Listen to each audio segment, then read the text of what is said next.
ሰላም ጤና ይስጥልን የተከበራችሁ ተመልካቾቻችን እንሆ የዕለቱ የብስራት የዩቲዩብ የመረጃ ሰዓታችን ተጀምሯል። መረጃዎቹ እየነገርኳችሁ እኔ ሰላማዊ ነጋሲ ከመላው ስቱዲዮ ባለሙያዎች ጋር የጋራ ቆይታ እናደርጋለን።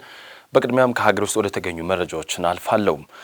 በአዲስ አበባ ከተማ ወተትን ጨምሮ የባልትና ውጤቶችን ከባዕድ ነገሮች ጋር የመቀላቀል ተግባር በስፋት እየተስተዋለ ይገኛል ተባለም።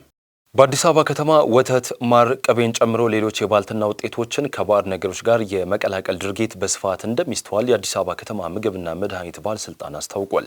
ከብስራት ሬዲዮ ጋር ቆይታ ያደረጉት በባለስልጣኑ የምግብና ጤና ነክ ቁጥጥር ዳይሬክቶሬት አቶ እስጢፋኖስ ጌታቸው እንደገለጹት የምግብ ክለሳ የምግብን ጥራትና ደህንነት ወይም ንጥረ ይዘት የሚያሳንስ ህገወጥ ድርጊት ነው። ይህም ለትርፍ ሲባል ውሃ፣ ኬሚካልና ሌሎች ያልተፈቀዱ ንጥረ ነገሮችን ወደ ምግብ በመጨመር የምግብን ተፈጥሯዊ ይዘት መለወጥ መሆኑን አስረድቷል። ይህ አይነቱ ተግባር የምግብ መመረዝን፣ የሆድና የአንጀት ህመሞችን፣ የጉበትና የኩላሊት ጉዳት እንዲሁም የረጅም ጊዜ ጤና ችግሮችን ሊያስከትል እንደሚችልም ተጠቁሟል።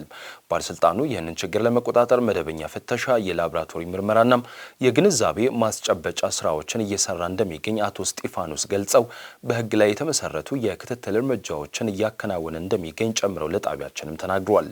በተጨማሪም በህገ ወጥ የምግብ ክለሳ ተግባር ላይ የተሰማሩ አካላት ሲገኙ ምርቶቻቸውን የማስወገድ የንግድ ፈቃዳቸውን የማገድና የመሰረዝ እንዲሁም ሌሎች ህጋዊ እርምጃዎች እንደሚወሰድባቸው ባለስልጣኑ አስታውቋል ስትል መባወርቅነህ ዘግባለችም።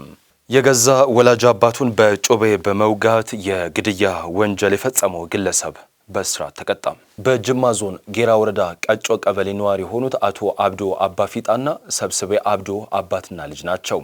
አቶ አብዶ የ63 ዓመት ጎልማሳ ሲሆኑ ሰብስቤ ደግሞ የ23 ዓመት ወጣት ነው። አቶ አብዶ ቀደም ሲል ከነበራቸው ትዳር ሰብስቤን ያፈሩ ሲሆን ትዳራቸውን ፈቶም ሌላ ትዳር እንደመሰረቱ የጅማ ዞን አቃቤ ሕግ ጽሕፈት ቤት የተለያዩ ወንጀሎች ምርመራ የስራ ሂደት አስተባባሪ አቃቤ ሕግ ኦብሳ መኮንን ለብስራት ሬዲዮም ተናግሯል። በሁለተኛ ትዳራቸው ከባለቤታቸው ዕድሜው 11 ዓመት የሆነ ልጅ አላቸው። ከመጀመሪያው ትዳር የተገኘው ሰብስቤም ከአባቱ ጋር አንድ ላይ ይኖር ነበርም። በዚህ አብሮ የመኖር ሂደት አባትና ልጅ ለዓመታት በሰላም ቢኖሩም ከሁለተኛው የአባት ትዳር በኋላ ግን አለመግባባቶችና ግጭቶች መፈጠር ጀመሩ። የዚህ ግጭት ዋነኛ መንስኤም ከታዳጊው ጋር የተያያዘ ነው። ይህ የ11 ዓመት ታዳጊም በተደጋጋሚ የወንድሙን የሰብስቤን ዕቃዎች በመውሰድ የመደበቅና የማበላሸት ተግባራትን ይፈጽም እንደነበር አቃቤ ሕጉ ይናገራሉ። በዚህ ድርጊት የሚናደደው ሰብስቤ የአባቱን ሚስት ለእርሱ የእንጀራ እናት ከሆነችው ጋር አልፎ መጋጨት ይጀምራሉ። ይህንንም አባት ሰምተው መፍትሄ መስጠት አልሞከሩም።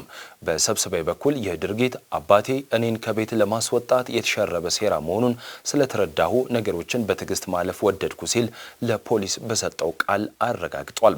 መስከረም 11 ቀን 2018 ዓ.ም ከቀኑ 10 ሰዓት ተኩል ላይ ሰብስቤ ፍጹም ሊታገሱ ያልቻለው ጉዳይ በታዳጊው ተፈጸመ። ይኸውም ምንነቱ ያልተገለጸ ዕቃ ወስዶ እንደሰባበረበት በንዴት ታዳጊውን ይመታውና ጉዳትም ያደርስበታል። ሰብስቤ በዚህም አላበቃም። ገጀራና ጩቤ ታጥቆ ከቤት በመውጣት የእንጀራ እናቱን ፍለጋ ቢሄድም ለጊዜው ያገኘው ወላጅ አባቱን ነበር።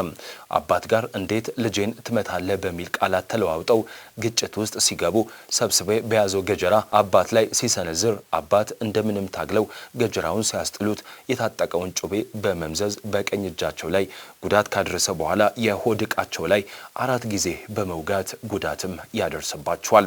በተደጋጋሚ በልጃቸው ስለታማ ጩቤ የተወጉት አባት ሕይወታቸው ሳያልፍ በአካባቢ ሰዎች እርዳታና ትብብር ወደ ጅማ ስፔሻላይዝድ ሆስፒታል ለሕክምና ይላካሉ።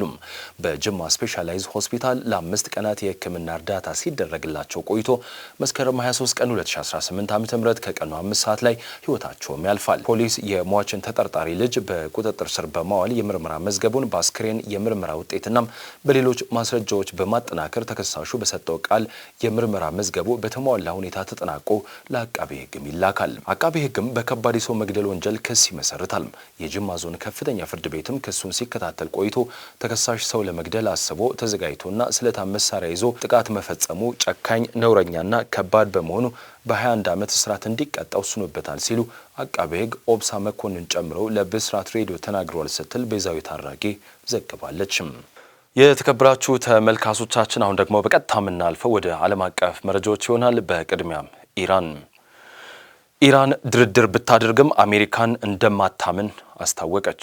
ኢራን አስፈላጊ ከሆነ ድርድር ታደርጋለች፣ ነገር ግን ዩናይትድ ስቴትስ የገባችውን ማንኛውንም ቃል አታምንም ሲሉ አንድ የኢራን ፓርላማ ከፍተኛ ባለስልጣን ተናግረዋል። የኢራን ከፊል መንግስታዊ የታስኒም የዜና አገልግሎት እንደዘገበው የአማካሪ ምክር ቤት ምክትል አፈ ጉባኤ ሞጅታባ ኒክዛድ እኛ መዋጋት ብቻ ነው አንደራደርም ማለት ትክክል አይደለም ብሏል። ኒክዛድ በኢራን ከጦርነት ጋር አያይዘው ረሃብ እንዳለ የሚያነሱትን የውጭ ሚዲያዎች የሚሉትን አጣጥለውታል። በግጭቱ ወቅት 7 ሚሊዮን ሰዎች ከቀያቸው ተፈናቅለዋል። ብዙዎች ወደ ሰሜኑ የሀገሪቱ ክፍል ተጉዘዋል። ነገር ግን አንዳቸውም በመንግስት አስተዳደር ምክንያት የመሰረታዊ እቃዎችን የዳቦና የመኖሪያ ቤቶች የማረጋገጥ ችግር አላጋጠማቸውም ብሏል። ኒክዛድ በታስኒም በኩል ቀይ መስመሮች አሁንም በአጀንዳው ላይ ናቸው ብለዋል። አስፈላጊ ከሆነ እንነጋገራለን፣ ነገር ግን አሜሪካውያን የገቡትን ምንም አይነት ቃል አናምንም፣ ወንጀሎችን ፈጽመዋል ሲሉ አክለዋል። የአሜሪካን ወንጀሎች በማስረጃነትም 2 የኒውክሌር ሳይንቲስቶችን ለመግደል ግንብ ላይ የተፈጸመ የሚሳኤል ጥቃት እንዲሁም እንደ አውሮፓውያኖች አቆጣጠር በየካቲት 2026 በሆርሙዝ ግዛት ሚናብ በሚገኘው ሻጃራህ ተይባህ አንደኛ ደረጃ ትምህርት ቤት ላይ የደረሰው ጥቃት ጠቅሷል። የኢራን ባለስልጣናት እንደተናገሩት በጥቃቱ ከ170 በላይ ተማሪዎች፣ መምህራንና ሰራተኞች ተገድለዋል። የፍትህ ስርዓቱ ኃላፊ በተናጠል ሲናገሩ የኢራን ባለስልጣናት 1 ኢንች ለጠላት አለመስጠትን በተመለከተ አለመግባባት አለመኖሩን ታስኒም ዘግቧል። አሜሪካ የኢራን ግዙፍ የክሪፕቶ መገበያያ ከአብዮታዊ ዘቦ ጋር ግንኙነት አለው በሚል ማዕቀብ ጣለችም። አሜሪካ የኢራን ግዙፍ የክሪፕቶ ከረንሲ መገበያያ የቴህራን መንግስትና ስማቸው በጥቁር መዝገብ ላይ የሰፈሩ ኩባንያዎች የምዕራባውያን ማዕቀብ ለማለፍ ያገለግላል በሚል ማዕቀብ ጣለች።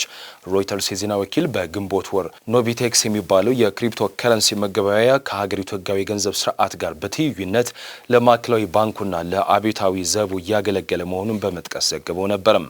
ዘገባው አክሎም ኖቢቴክስ ኢንተርኔት በተዘጋበት ወቅትም አገልግሎት ሲሰጥ መቆየቱን አመልክቶ በሚሊዮን ዶላሮች የሚቆጠሩ ግብይቶችን ማካሄዱንም አሳይቷል። የአሜሪካ ግምጃ ቤት ኃላፊ ስኮት ቤሴንት ማክሰኞ ዕለት ባወጡት መግለጫ የኢራን ኢኮኖሚ እየተንኮታኮተ ባለበት ወቅት አገዛዙ ለራሱ እኩይ አጀንዳው የዲጂታል መገበያያዎችን ማዕቀብ ለማምለጥና ሀብት ከሀገር ውጭ ለማሻገር መጠቀም መርጧልም ብሏል።